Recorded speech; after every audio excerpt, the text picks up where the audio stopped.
Now we want to add data to it. So for example, we have this sample data. So we have serial number, then we have name,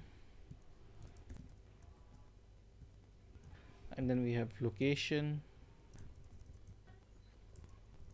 then we have country,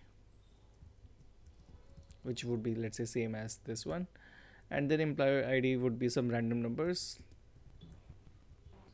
So now we have a table with these data points. So let's say if you want to format it, so right now as you could see that it looked ugly and we want to make it a little tidy. So for example, if let's say we would want to center the contents of it, so here you can see this button which is align center. So by clicking on it, you will be able to align the data. So now it looks a little better.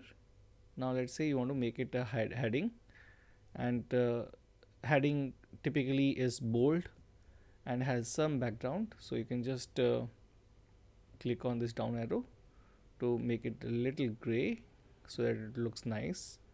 And then let's say you want to add borders to this, you can do that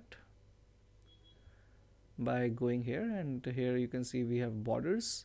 So click on it and then you will see this outer border and all inner lines. So if you select it, then you will find this border is added to the table. So now this is looking like a proper table that you typically would like to have or you typically see.